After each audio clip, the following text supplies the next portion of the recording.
जय हिंद दोस्तों, एक बार फिर से आप सबका स्वागत है सेवर्स बसंत अकेडमी के एमपीएसआई के प्रोग्राम में, जहां हम एमपीजी के पढ़ रहे थे। एमपीजी के का महत्व, एमपी की विभिन्न विभिन्न परीक्षाओं में 30 से 40% होता है। और हमने जो है कि एमपी की पिछली क्लासेस में मध्य प्रदेश के इतिहास, भूगोल, राज्य व्यवस्था के बारे में विस्तार से पढ़ा है। आज हम मध्य प्रदेश की पंचायती राज व्यवस्था के बारे में पढ़ेंगे और किस तरीके से किन किन समितियों के आधार पर ये समिति लागू हुई और इससे संबंधित कुछ प्रश्न देखेंगे। चलिए आज की क्लास शुरू करते हैं। चलिए, हमारे यहाँ पे पंचायतों की अगर हम बात करें तो पंचायतों का विस्तार या पंचायतों के बारे में, पंचायतों के गठन वगैरह की बात जो है ये आदिकाल ऋग्वैदिक काल से ही हमारे यहाँ पे इसके बारे में बात की गई है। ऋग्वेद में सभा समितियों की बात करें वगैरह या फिर जो है कि संगम काल वगैरह में भी ग्रामीण पंचायतों के गठन और पंचायतों या पंचायतों के समूह, ग्रामीण समूह के गठन या उनमें जो है कि प्रत्यक्ष लोकतंत्र वगैरह की बात कही गई है। साथ ही साथ हम जो है कि ग्राम का ग्रामिक जो होता था वो वहाँ का प्रशासन व्यवस्था को देखता था। इस प्रकार चाहे आप ऋग्वेद में देख लीजिए, रामायण महाभारत में भी इसकी चर्चा की गई है। फिर उसके बाद आपके जो 16 महाजनपदास थे उसमें जो लिच्छवी गणराज्य था, वहाँ पे भी इसके साक्ष्य मिलते हैं पंचायतों के गठन और विभिन्न विभिन्न राजाओं के इतिहास में विभिन्न विभिन्न राजाओं ने अलग अलग समय पे अपने यहाँ पे पंचायतों के गठन की बात की गई है, पर एक प्रारूप या एक संवैधानिक दर्जा ये जो है इसे नहीं दिया गया था।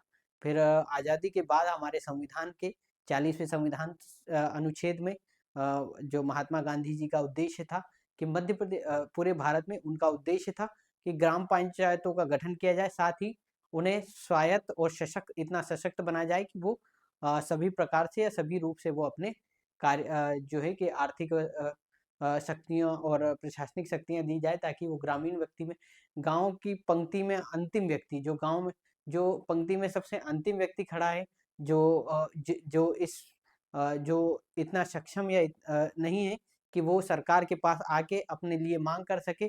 तो ये सरकार का उद्देश्य है कि वो अंतिम पंक्ति में खड़े गाँव के सबसे एक दूर दराज के गाँव में, जो पहाड़ी में जहाँ कुछ नहीं पहुँच सकता, वहाँ पे सरकार का उद्देश्य है कि वहाँ पे पहुँच के उनका विकास हो और उनकी भागीदारी विकास में हो। इस उद्देश्य से पंचायतों के विस्तार और राज्य व्यवस्थाओं के विस्तार, ताकि लोगों की जवाबदेही वगैरह ज़्यादा बढ़े। इसी के लिए 73वें और 74वें संविधान संशोधन 1992 के तहत 1993 में 73वां और 74वां संविधान संशोधन पारित किया गया और पंचायती राज व्यवस्था का गठन किया गया। अब हम इसकी बात करें बात करें कि पंचायती राज व्यवस्था का उद्देश्य वही है, स्थानीय लोगों को निर्वाचन के माध्यम से लोगों को निकाय व्यवस्था में स्थानीय मामलों में प्रबंधन देना।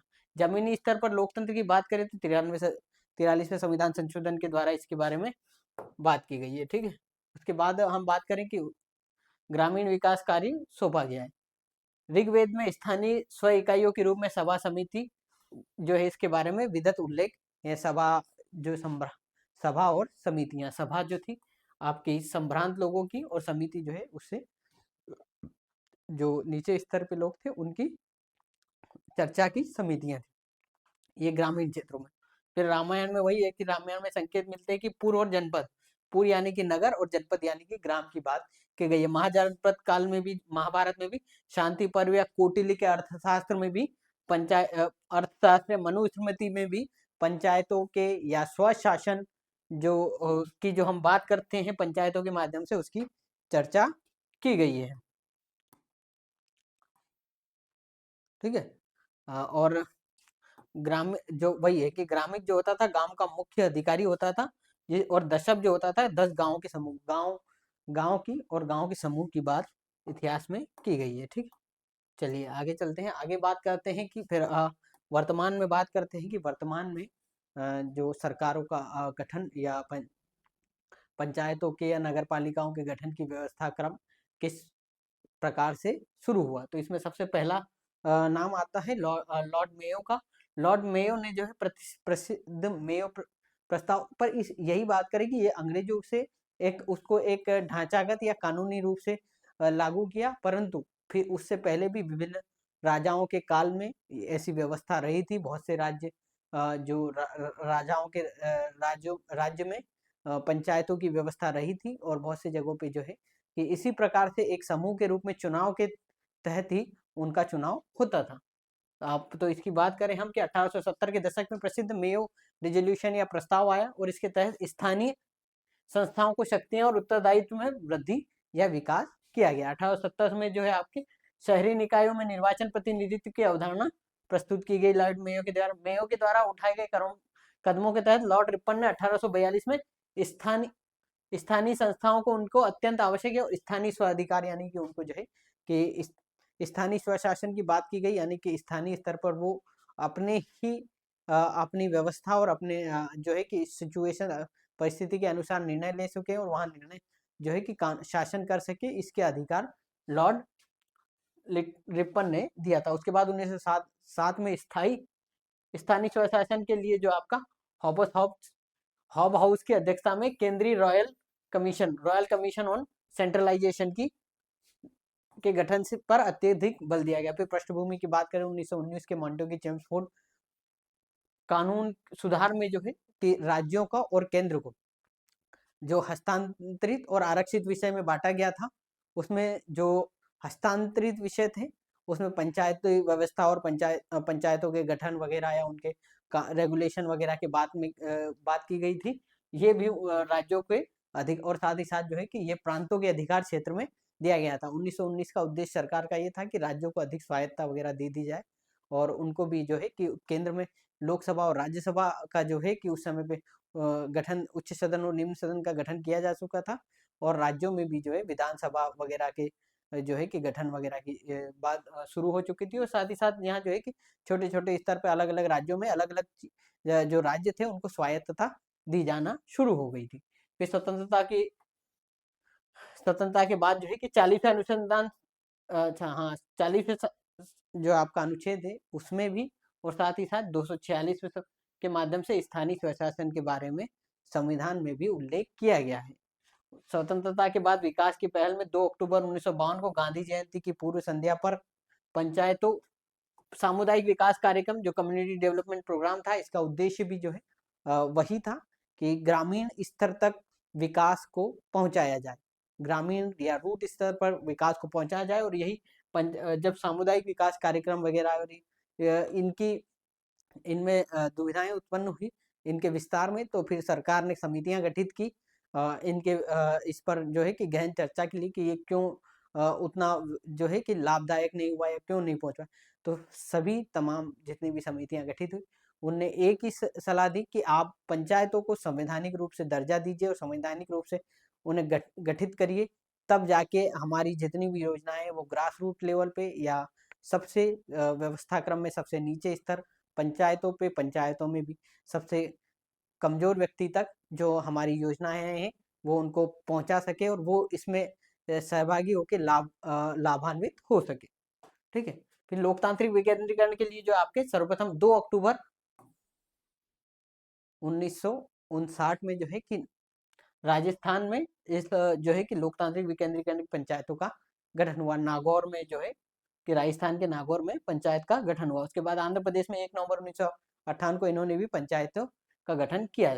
जैसे कि 1992 में जो एक्ट पास किया गया, 1993 में जिसे पास किया गया 73वां और 74वां संविधान संशोधन, और 1992 को जो 1993 में जिसे पारित किया गया, उससे पहले भी विभिन्न विभिन्न राज्यों में पंचायतों की व्यवस्था की जा चुकी थी, परंतु उनमें कोई रेगुलेशन नहीं था, कोई बाध्यता नहीं थी किसी भी राज्य पे कि चुनाव करवाना जरूरी है। किसी किसी राज्य में 10 साल में हो रहे, किसी में चुनाव हो ही नहीं रहे, व्यवस्था अपने हिसाब से उन्होंने कर रखी थी चुनाव की, कि अप्रत्यक्ष रूप से ही किसी संभ्रांत जो है कि विशेष लोग ही उसमें से चयन कर लेते थे, और इस प्रकार की व्यवस्थाएं कम थी। इसलिए देखते हैं कि जितना विकास को जो गति मिली है हमारे यहाँ पे, जो विकास को गति 1992 में पंचायतों नगर पालिकाओं के गठन के बाद जो विकास को गति मिली है, अगर ये व्यवस्था अगर शायद आजादी के बाद ही या 10-12 साल बाद ही, उस समय सिचुएशन नहीं थी, 10-12 साल बाद ही अगर ये लागू हो जाती, तो मुझे मतलब मैं अपने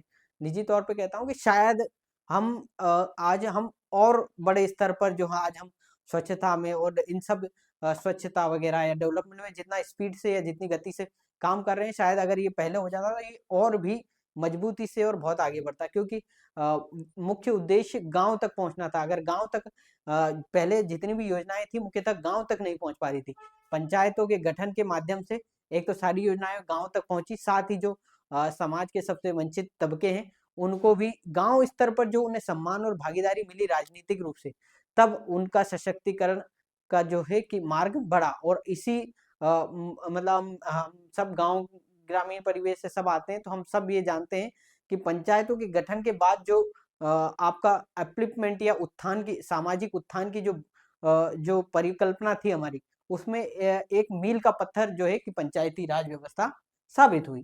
फिर पंचायती राज व्यवस्था में जो है कि जो है कि समिति, अच्छा हाँ, अशोक मेहता समिति, इससे पहले एक बलवंत राय मेहता समिति गठित की गई थी। उसका वही है कि जो कम्युनिटी डेवलपमेंट प्रोग्राम और सरकार के द्वारा जितनी भी पंचशील वगैरह और भी योजनाएं जो चलाई जा रही थी, वो मुख्यतः जो है कि कृषि, जैसे कि कृषि विस्तार और कृषि डेवलपमेंट के लिए सरकार ने नीतियां लाई थी, वो लागू नहीं हो पा रही थी। 1900 जो द्वितीय पंचवर्षीय, पहला पंचवर्षीय मॉडल था, जो पंचवर्षीय मॉडल, उसमें सरकार का उद्देश्य था कि कृषि को बढ़ावा दिया जाए, कृषि विस्तार वगैरह को। उसके बाद तीसरा जो आपका ये पंचायत जो है कि पंचवर्षीय योजना थी, उसमें भी वापस से कृषि को विस्तार या कृषि में जो है कि अवसंरचना विकास वगैरह या उत्पादन वगैरह को बढ़ावा या आत्मनिर्भरता की बात कही गई थी उन सब में।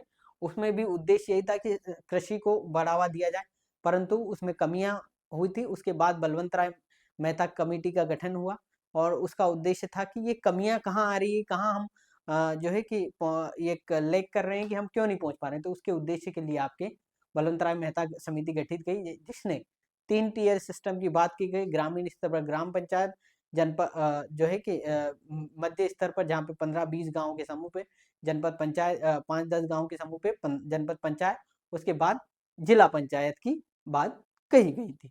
ठीक है, उसके बाद जो है आपकी 1977 में अशोक मेहता समिति गठित की गई। इसने द्विस्तरीय पंचायती राज व्यवस्था की बात की गई, एक जनपद स्तर पे और एक जिला परिषद और मंडल स्तर पे, यानी कि वही जनपद पे। फिर कालांतर में जो है कि इसके पुनरुद्धार या उद्देश्य विभिन्न समय पे विभिन्न समितियां गठित की गई। इनके जो है सन के बारे में, साथ ही साथ इनका ये पूछा जाता है कि किस समय कौन सी समिति गठित है।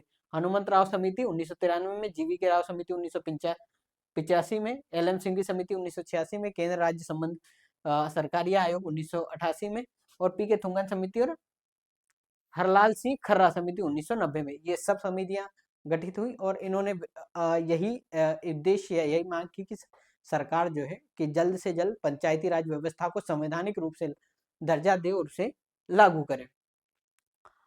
ठीक है, और इसी के तहत जो है कि 24 अप्रैल 1993 को संविधान को 73वां 74वां संविधान संशोधन जो है कानूनिक रूप से मान्यता प्राप्त करके प्रवर्तित हुआ राष्ट्रपति की मंजूरी के बाद। ठीक है, चलिए आगे चलते हैं, आगे देखते हैं। सही कि वही ये है कि पंचायतों की बात करें तो पंचायतों को जो है कि हमारे 9वीं अनुसूची में, भाग 9 में रखा गया है। साथ ही साथ भाग 9 में 11वीं अनुसूची के तहत जो पंचायतों को रखा गया है, और भाग 9A में नगर पालिकाओं या 12वीं अनुसूची के तहत नगर पालिकाओं की बात की गई। लोकतांत्रिक प्रणाली को बुनियादी रूप से इकाई के रूप में ग्राम सभा वगैरह या वार्ड समितियां वगैरह जो है, हाँ, इनका गठन किया गया। और ग्राम सभा में जो लोग होते हैं वो मुख्यतः उसी जिस ग्राम पंचायत में जितने भी निर्वाचित लोग हैं, जो जो मतदाता सूची में जिनका नाम है, उन सबको ग्राम सभा का सदस्य माना जाता है। वार्ड समितियों में भी मुख्य यही होता है। उसी के बाद जो है कि जिस राज्य में 20 लाख से कम जनसंख्या है, साथ ही साथ जो अनुसूचित जनजाति क्षेत्र वगैरह है जो 5वीं और 6ठी अनुसूची के तहत आते हैं, या कुछ विशेष क्षेत्रों को छोड़कर पूरे भारत में इसे लागू करने का निर्णय या इसके लिए बाध्य किया गया। ठीक है, और ये किस अनुच्छेद में 243(c)(2) में जो है कि सभी सीटों पे प्रत्यक्ष निर्वाचन की बात की गई, परंतु बहुत से राज्यों में या जो पेशा जो है कुछ एक जगह पे अब जैसे कि अध्यक्ष वगैरह के पद के लिए जो है कि अप्रत्यक्ष रूप या एकल संगणन प्रणाली के तहत समानुपातिक प्रतिनिधित्व प्रणाली के तहत जो आपका अध्यक्षों का चुनाव किया गया। फिर अनुसूचित जाति व जनजातियों के लिए आरक्षण की बात की गई है, कौन से और उनकी जो उनकी जनसंख्या है उसके अनुपात में उन्हें आरक्षण की बात की गई है। और साथ ही साथ जो क्या है कि उपलब्ध सीटों में कुल संख्या में 1/3 महिलाओं के आरक्षण की बात की गई है। एसटी एससी के आरक्षित स्थानों में 1/3 वर्गों में महिलाओं का आरक्षण भी शामिल है। ठीक है, उसके बाद आगे बात करें तो सभी स्तरों पर अध्यक्ष में 1/3 पद महिलाओं के लिए आरक्षित है 243 डी में। फिर 243 ई में क्या बात की गई है कि एक समान 5 वर्षीय यानी कि कार्यकाल की बात की गई है, 5 वर्ष का इनका कार्यकाल होगा। 243 के में क्या बात की गई है कि मतदाता सूची जो मतदाता सूची कैसे तैयार की जाएगी, निर्देशन नियंत्रण के लिए प्रत्येक राज्य में एक स्वतंत्र चुनाव आयोग होगा। फिर आर्थिक और सामाजिक विकास योजनाओं को तैयार करने और उनके लिए योजना के लिए 11वीं अनुसूची में राज्यों में जो है कि हाँ ये है कि राज्यों को जो है कि आर्थिक और सामाजिक न्याय की योजना वगैरह के लिए जो है कि राज्यों को ये अधिकार दिया गया, शक्ति दी गई कि वो इसमें अपने अनुसार जो है कि राज्य विधानमंडल विधि बना सकते हैं। ठीक है, ये कौन था 243 जी में। फिर 243 जेड डी में क्या बात की गई, पंचायतों और नगर पालिकाओं के द्वारा 73 जिला नियोजन समिति। जिला नियोजन समिति में मुख्यतः आपके विधायक है, सांसद है, विधायक, जिला पंचायत अध्यक्ष सदस्य, जिला पंचायत अध्यक्ष सदस्य और लोग जनपद जनपद अध्यक्ष जो होते हैं। इसके साथ ही साथ जो है कि कुछ विशेष दर्जे जो आईएएस आईपीएस वगैरह या जो प्रशासनिक अमला जो होता है उसमें शामिल होता है। ये जिला नियोजन समिति जो होती है ये मुख्य सबसे बड़ी समिति होती है जो और जो जिले में सारे कार्यों वगैरह को मुख्यतः अप्रूवल के लिए होती है, डिस्ट्रिक्ट प्लानिंग कमेटी। फिर राज्य सरकारों में बजटीय आवंटन और कुछ राजस्व जिम्मेदारियों, कर संग्रहण वगैरह या हाँ, तो ये है कि राज्य सरकारों के बजटीय आवंटन वगैरह या पंचायतों में वित्त वगैरह मुहैया कराने के लिए और इनको जो है कि राज्य के वित्त आयोग भी इनको जो है कि फंड मुहैया करवाते। केंद्र के आयोग केंद्रीय वित्तीय आयोग भी इसे जो है कि सीधे तौर पर वित्तीय वित्तीय मदद या वित्तीय आश्वासन देता है। और साथ ही साथ जितने भी मंत्रालय वगैरह हैं उन वो भी प्रत्यक्ष अप्रत्यक्ष रूप से राज्यों को या पंचायतों को सीधे प्रत्यक्ष रूप से पैसा ट्रांसफर करते हैं। उसके बाद 243 आई में जो है कि एक राज्यों में एक वित्त आयोग के गठन की बात की गई जो पंचायतों के वित्तीय संसाधनों को उपलब्ध कराने के लिए सुनिश्चित करेगा। 11वीं अनुसूची में आपके 29 विषय की बात की गई है और 12वीं अनुसूची में 18 विषय की बात की गई है। साथ ही साथ राज्यों को यह अधिकार दिया गया है कि वो बहुत सी चीजों में कि वो अपने अनुसार इनमें कानून व्यवस्था या कुछ इनमें बदलाव कर सकता है। जैसे कि क्या कहीं कहीं पे अध्यक्ष का चुनाव या पंचायत के सरपंच का चुनाव प्रत्यक्ष रूप से होता है, किसी राज्यों में परोक्ष रूप से होता है, यानी कि सदस्यों को चुन लिया जाता है और वो सदस्य जो है आपके उनका चुनाव करते हैं। एक सेकंड,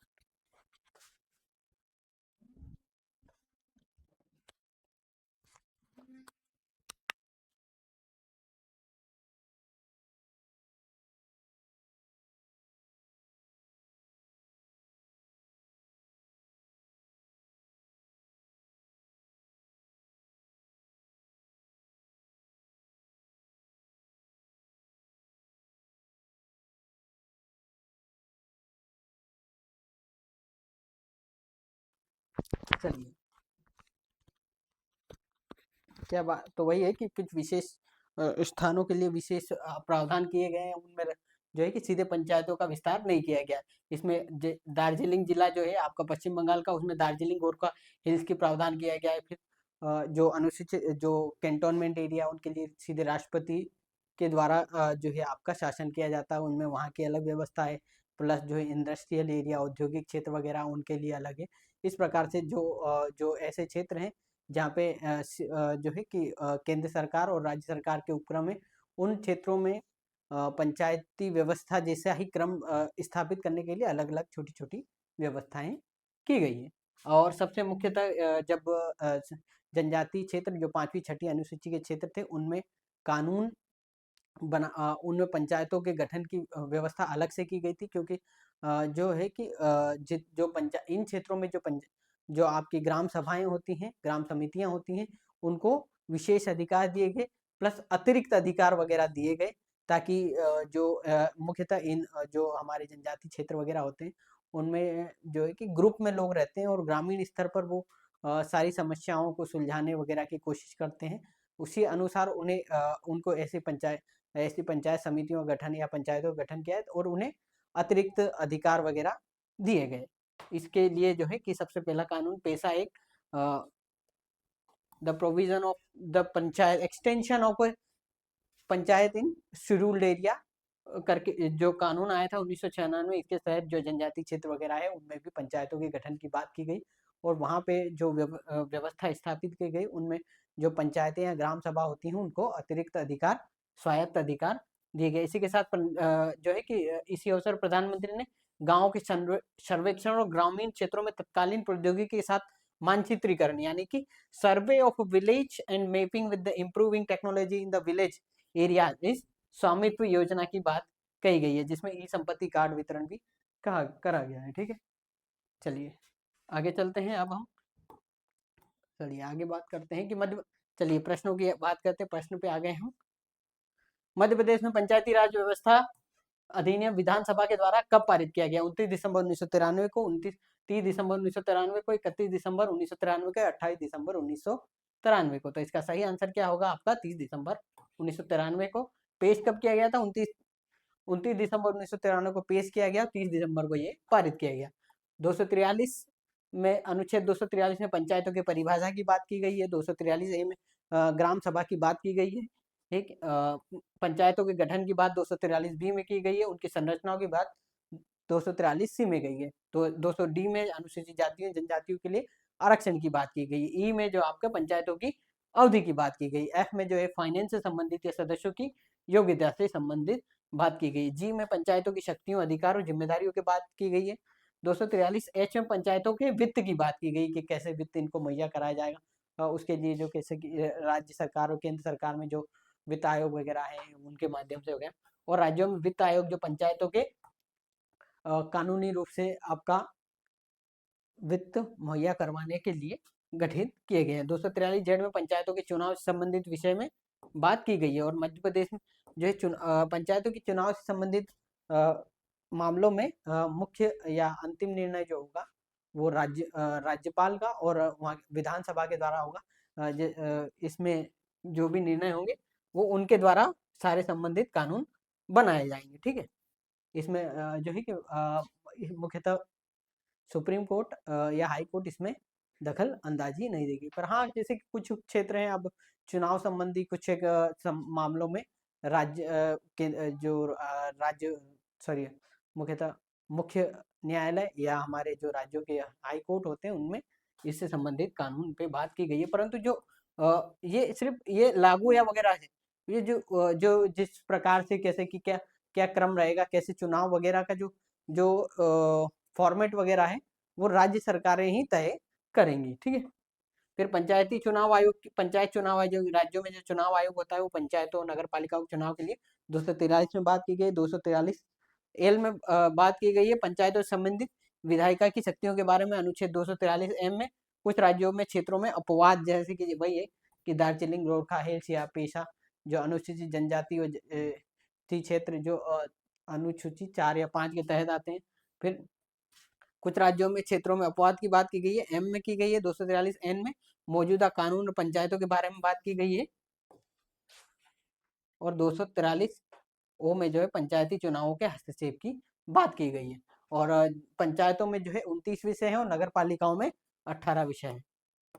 ठीक है, चलिए आगे। मध्य प्रदेश प्रथम मध्य प्रदेश की राज्य पंचायती राज अधिनियम किस वर्ष लागू किया गया था? 1956 में, 1959 में, 1962 में या 1965 में? तो इसका सही आंसर जो है वो है 1962 में। 1962 में जो है आपका काशीनाथ पांडे समिति के द्वारा, समिति की सिफारिश पर जो है आपका इसका गठन किया गया था। ठीक, चलिए अगले प्रश्न पे चलते हैं। अगला प्रश्न हम देखते हैं। अगला प्रश्न है कि 74वां संविधान संशोधन का संबंध किससे है? पंचायती राज व्यवस्था से, ग्राम सभा के गठन से, या सरपंच के चुनाव से, या नगरीय प्रशासन? तो इसका सही आंसर जो है आपका नगरीय प्रशासन के संबंधित है। ठीक, चलिए अगले प्रश्न पे चलते हैं। अगला प्रश्न हम देखते हैं। अगला प्रश्न है बुंदेलखंड बघेलखंड को मिलाकर गठित संयुक्त प्रांत विंध्य प्रदेश में विंध्य प्रदेश पंचायत ऑर्डिनेंस कब पारित किया गया था? 1948 में, 1949 में, 1950 में, 1952 में? तो इसका सही आंसर जो है 1949 में जो है इसका गठन किया गया था, इससे ऑर्डिनेंस बनाया गया था। ठीक, चलिए अगले प्रश्न की ओर चलते हैं। अगला प्रश्न हम देखते हैं। अगला प्रश्न क्या है कि 73वें संविधान संशोधन के तहत 1993 में पंचायती राज व्यवस्था को लागू करने वाला प्रथम राज्य कौन था? ये सबसे महत्वपूर्ण प्रश्न है। सबसे पहला राज्य कौन था उस समय पे? कौन हमारे मुख्यमंत्री थे? तो दिग्विजय सिंह जी की सरकार थी।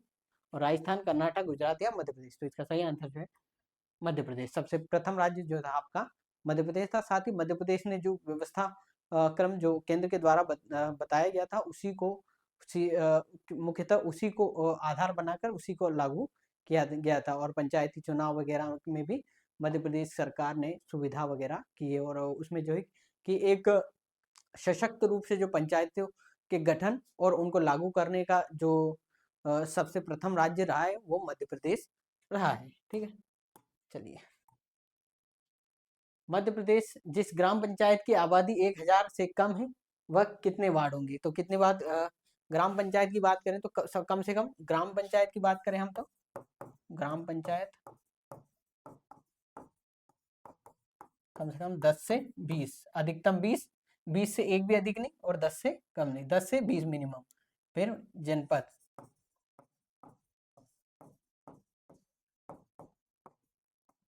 जनपद पंचायत में जो है आपकी 10 से 25 की बात, अधिकतम 25 और कम से कम 10। और जिला पंचायत में वार्डों की बात की गई, ये वार्ड की बात की जा रही है। ठीक है, जिला पंचायत में वार्ड की बात की गई है तो वो है कम से कम 10 और अधिक से अधिक 35 वार्डों के गठन की बात कही गई है। ठीक है, चलिए तो इसका सही आंसर कम से कम 10। ठीक है, चलिए अगले प्रश्न की बात करते हैं।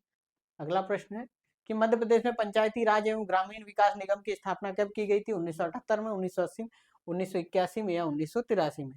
तो इसका सही आंसर जो है वो है 1981। 1981 में है पंचायती राज एवं ग्रामीण विकास निगम की स्थापना की गई थी। ठीक है, चलिए अगले प्रश्न की ओर बात करते हैं। अगले मध्य प्रदेश में किस वर्ष कितनी ग्राम सभाएं आयोजित की जाती है? एक वर्ष में कितनी ग्राम सभाएं आयोजित की जा सकती है? 4 है, 6 है, 9 है या 12 है? तो इसका सही आंसर जो है आपका 4 है। 4 जो है कि मिनिमम ग्राम सभाएं आयोजित की जा सकती है। और ग्राम सभा की हम बात करें तो उस गांव में जितने भी लोग जो वहाँ की मतदाता सूची में शामिल है वो ग्राम सभा के सदस्य होंगे। साथ ही साथ इसकी अध्यक्षता की बात करें तो आपके ग्राम समिति हाँ, ग्राम सभा की जो अध्यक्षता करते हैं वो सरपंच करते हैं। सरपंच के अनुपस्थिति में उप सरपंच, और उप सरपंच के अनुपस्थिति में जो पंच होंगे उनमें उन्हीं में से एक व्यक्ति को वो चुनते हैं, उसके द्वारा इसकी अध्यक्षता की जाएगी। ठीक है, चलिए अगले प्रश्न पे देखते हैं। अगला प्रश्न है कि मध्य प्रदेश पंचायती राज अधिनियम 1983 के अंतर्गत प्रारंभ में ग्राम सभाओं को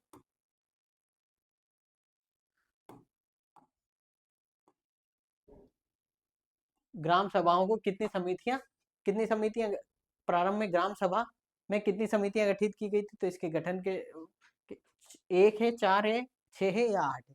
इसका सही आंसर जो है आपका 8 समितियां पंचायती राज अधिनियम के तहत जो है कि ग्राम सभा में 8 समितियां गठित की गई थी, जो विभिन्न विभिन्न कार्यों के लिए विभिन्न विभिन्न समितियों के गठन की बात की गई थी। ठीक, जो हमारे संगम काल में भी गांव में जो अलग अलग कार्यों के लिए आपका प्रशासनिक कार्य के लिए साफ सफाई के लिए अलग अलग समितियों के गठन की बात कही गई है। चलिए ठीक, चलिए अगले प्रश्न पे देखते हैं। अगला प्रश्न हम देखते हैं कि पंचायत दर्पण क्या है? तो पंचायत दर्पण को 1 मई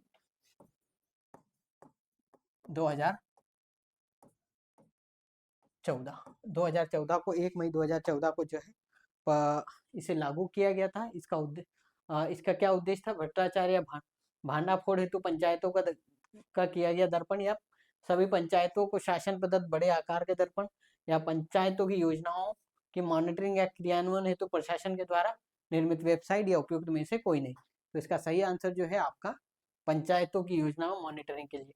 पंचायत दर्पण का उद्देश्य जो है कि इसको और त्वरित करना, विस्तारित करना और लोगों के प्रति जवाबदेह होना। साथ ही साथ इसका जो है कि आपकी जितनी पंचायतें वगैरह इसमें जो होता है कि आपका पूरा डाटा होता है कि किस योजना के तहत कितना पैसा सेंक्शन हुआ और कितना पैसा खर्च किया गया। साथ ही साथ उसमें आपके बिल भी दर्शाए जाते हैं कि कहाँ से उन्होंने कौन सा मटेरियल खरीदा है। तो इससे जो है कि लोग इसके माध्यम से उसको देख सकते हैं। साथ ही साथ इससे जो है कि लोगों में एक जागरूकता आती है कि आप ऐसी जितनी भी जो गांव स्तर पे जो सरपंच वगैरह के द्वारा जितना भी घोटाला भ्रष्टाचार वगैरह किया है उसे भी आप चेक कर सकते हैं इसमें। और साथ ही साथ आने वाले उसमें इसमें ये भी बताया जाता है कि किस राज्य जो किस मंत्रालय ने कितना पैसा दिया है, कितना पैसा खर्च हो चुका है, कितना बचा हुआ है और क्या-क्या किस-किस योजना के लिए किस-किस गली निर्माण की कहाँ से कहाँ तक के लिए कितना पैसा खर्च किया गया।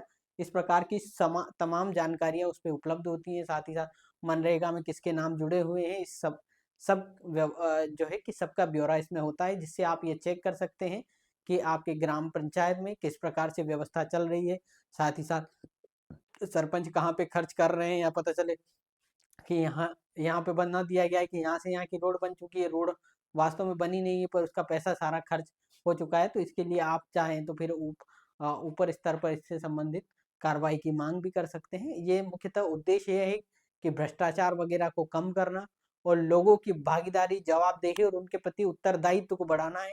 और जितने भी पंचायत वगैरह स्तर पे प्रत्यक्ष रूप से जो सरपंच वगैरह होते हैं उनकी नैतिक या उनकी जो है कि जिम्मेदारी को बढ़ाना और लोगों को स्वशासन और गुड गवर्नेंस की जिम्मेदारी देना। ठीक है, अब हम बात करते हैं कि हम ये 2-3 बार छोड़ चुके थे, तो इसकी अब हम बात कर ही लेते हैं। क्या है आपका कि हमारे जिलों में 26 जिलों में जो आपके जिलों एक जिला एक उत्पाद के तहत एक जिला एक उत्पाद, ठीक है। अब इसके तहत हम श्योपुर की बात करें, श्योपुर में अमरूद है, मुरैना का सरसों और मुरैना की गजक है, भिंड की भी सरसों है, ग्वालियर का सैंडस्टोन है, दतिया का गुड़ है, शिवपुरी का कपड़ा जैकेट है, गुना का धनिया है, अशोकनगर की चंदेरी साड़ियां है, सिंदरी हैंडलूम है, राजगढ़ का संतरा है, आगर मालवा का भी संतरा है, मंदसौर की लहसुन है, नीमच का धनिया है, रतलाम का नमकीन विश्व प्रसिद्ध है और झाबुआ का कड़कनाथ विश्व प्रसिद्ध है। अलीराजपुर का महुआ है जिससे शराब बनाई जाती है, बड़वानी की अदरक है जो हम चाय वगैरह में या विभिन्न इस्तेमाल करते हैं। फिर बाग प्रिंट धार का है, इंदौर का आलू है, उज्जैन का बाटिक प्रिंट है और खरगोन की मिर्चा है, बुरहानपुर का केला है, खंडवा का प्याज है, देवास का बांस है, शाजापुर का प्याज है, सीहोर का लकड़ी और खिलौना या हस्तशिल्प है, भोपाल का जरी जरदारी है जो बेगमों के शासनकाल में शुरू किया गया था, इसे प्रोत्साहित किया गया। जो है जहाँ शाहजहां बेगम जो थी वो कुदसिया बेगम वगैरह ने इसको जो है कि आपका इसको विस्तार किया था और इसे जो है मुख्यतः बढ़ाया था। रायसेन में बासमती चावल जो है वो है एक उत्पाद के तहत, हरदा का बांस है, बैतूल का सागौन की लकड़ी है, नर्मदापुरम का पर्यटन है, नरसिंहपुर का तुवर दाल है, छिंदवाड़ा का संतरा है, शिवनी का सीताफल है और बालाघाट का चिन्नौर चावल है, मंडा का कोदो कुटकी है, डिंडोरी का कोदो कुटकी है, अनूपपुर का कोदो कुटकी है और सिंगरौली का भी कोदो कुटकी है, शहडोल की हल्दी है, उमरिया का महुआ है, सीधी का कारपेट है, रीवा का सुंदरजहां आम है, सतना का टमाटर है, पन्ना का आंवला है, लकड़ी का फर्नीचर छतरपुर का है और अदरक फिर से टीकमगढ़ की है और निवाड़ी की भी अदरक है, दमोह का चना है और कृषि उपकरण सागर के, विदिशा के भी कृषि उपकरण है और नरसिंहपुर की तुअर दाल है, जबलपुर का मटर है और कटनी का कटनी स्टोन है। ठीक है, डिंडोरी का भी कोदो कुटकी है, मंडला का भी कोदो कुटकी है, शाजापुर का प्याज है, देवास का बांस है। इस प्रकार से जो है कि एक जिला एक उत्पाद के तहत ये जो है हमने बात की गई है। आप इसको और रिवाइज करिएगा क्योंकि इससे संबंधित प्रश्न बनते हैं। आज की कक्षा आज का अंक यहीं पे समाप्त होता है। जय हिंद, जय भारत। और जो जो कमियां हैं, जो गलतियां हैं उनमें हम और सुधार करेंगे। साथ ही साथ आप हमें यह सलाह दीजिए कि हम और इसमें क्या सुधार कर सकते हैं, क्या सुधार की गुंजाइश है। जैसा आप कहेंगे उसी अनुसार हम इसमें और सुधार करने की कोशिश करेंगे। और साथ ही साथ हम जो है कि अब मुख्यतः 3 से 4 तारीख तक इसको ख़त्म करके हम 1000 एमसीक्यूज़ लाएँगे करंट अफ़ेयर के लिए, तो आप तैयार रहिएगा। जय हिंद, जय भारत। आज की कक्षा, आज का अंक यहीं समाप्त होता है। आप सबका बहुत-बहुत शुक्रिया, धन्यवाद। जय हिंद।